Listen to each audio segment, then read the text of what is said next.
I'd like to welcome everybody today to this very, very important webinar. I would like to say, dear Professor Simbulan, Ma'am Chit, Professor Rivera, Senator Kiko Pangilinan, Ma'am Maritas Vituk, Professor Ofrenio, Professor Garcia, Sir Tanyada, of course, and guests. As you just heard, my name is Wolfgang Heinze. I'm the head of country for the Friedrich Naumann Foundation here in the Philippines. FNF, Friedrich Naumann Foundation, is German, or is one of the German political foundations working, and we work in more than 60 countries. You just saw our introduction video from the foundation earlier. And, why do we as a German political foundation work in Germany and in 60 or more than 60 countries worldwide?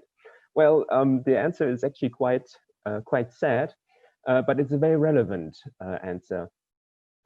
Because we Germans, before and during the Second World War, we were foolish enough to follow an authoritarian strongman willingly, who undermined democratic institutions, who jailed political opponents, who had, absolutely no regard for human rights, stifled the press, and used his propaganda machine to disseminate disinformation and lies. We learned the hard way that democracy needs Democrats. We learned the hard way that democratic institutions, human rights, rule of law, a free press, and a competitive economy are needed for democracy to flourish. And we decided that never again do we want to make these mistakes again. Um, Never again do we want to have something like this in Germany. And what we realized is that, even though there was a democracy in Germany when Hitler came to power, he actually came to power through democratic means. It was not a putsch or whatever. He came to democracy using these institutions. And we realized that we have to strengthen democracy. We have to strengthen the people.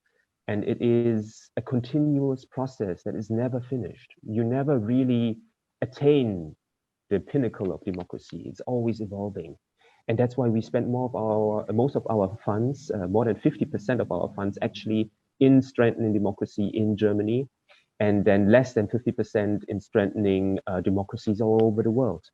Why do we do that? Because, well, we realize that Germany is not isolated in the world, and that these values are not only good for Germany, but for other countries as well.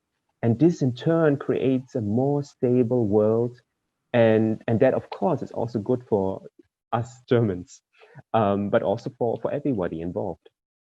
Now, with the resurgence of populist strongmen all over the world, the need for democracy and human rights and effective leadership has shown itself, especially during this crisis. In those countries with good governance and a functioning healthcare system, who followed the advice of virologists and experts and did not underestimate the pandemic and implemented a robust testing, treating, and tracing regimen, have shown much better results.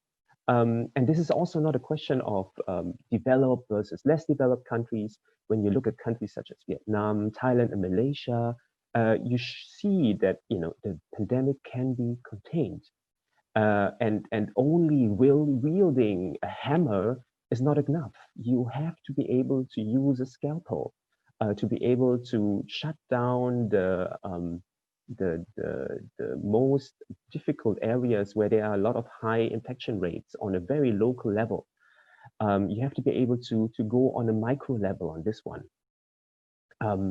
We therefore very much are very happy to have this event here today. It's not only about national sovereignty, but it's also, as we'll talk about later, maybe the publication of the Aaron Tanyada reader. Sorry, the Sir Bobby Tanyada reader. Sorry for that. Because he was somebody who witnessed the Marcos dictatorship firsthand.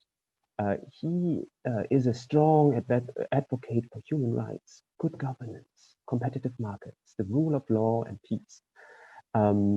And today, his speeches are again very timely and relevant, as is his position on national sovereignty.